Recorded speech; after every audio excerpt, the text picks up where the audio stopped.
आज की कहानी का नाम जादुई जंगल की रानी। एक समय की बात है जब पहाड़ों के बीच बसे एक छोटे से गांव में एक लड़की रहती थी जिसका नाम था रिया।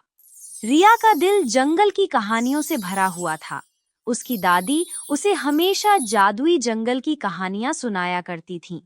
लेकिन इन कहानियों में सबसे खास थी जादुई जंगल की रानी की कहानी। एक रात जब चांद की रोशनी पूरे गांव पर फैल रही थी, रिया ने सपने में एक अजीब बुलावा सुना।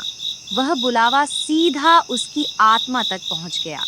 अगली सुबह बिना कुछ सोचे रिया ने अपना छोटा सा बैग उठाया और उस दिशा में चल पड़ी जहां से उसे वह बुलावा आया था। जंगल में प्रवेश करते ही रिया को एक अजीब सी शांति का अनुभव हुआ। पेड़ पौधे जैसे बात कर रहे हों, हवा में जादू बसा हुआ था। चलते चलते रिया एक बड़े से दरवाजे के पास पहुंची जो लताओं से ढका हुआ था।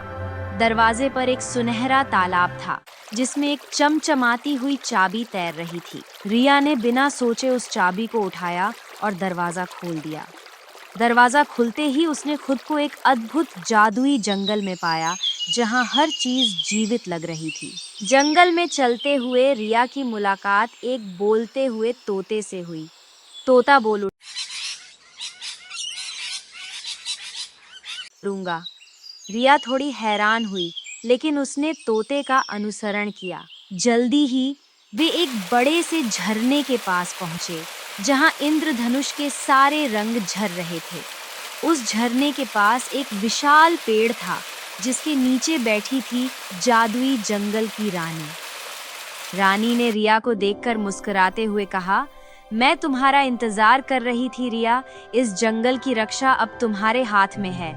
रिया थोड़ी चौंक गई, लेकिन मैं तो सिर्फ एक साधारण लड़की हूँ। रानी ने कहा, तुम्हारे भीतर एक विशेष शक्ति है जिसे तुम खुद भी नहीं जानती। इस जादुई जंगल को बुरी शक्तियों से बचाने के लिए तुम्हारी जरूरत है। रानी ने रिया को एक जादुई छड़ी दी और उसे जंगल की रक्षा के तरीकों के बारे में सिखाया। रिया ने अपनी यात्रा शुरू की और तभी जंगल में अंधेरा छा गया।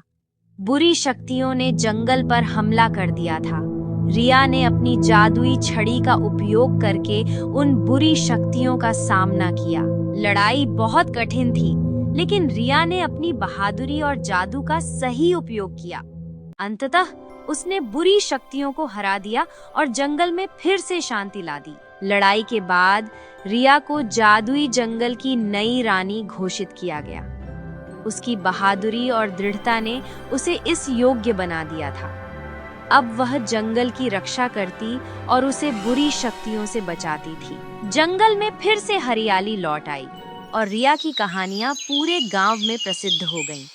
अब जब भी रिया अपनी दादी से मिलती, वह खुद की कहानियां सुनाती जो उससे भी ज्यादा अद्भुत और जादुई थीं। इस तरह रिया ने न केवल एक साधारण लड़की से जादुई जंगल की रानी बनने तक का सफर तय किया, बल्कि उसने अपनी बहादुरी और दृढ़ता से सभी के दिलों में अपनी जगह बना ली।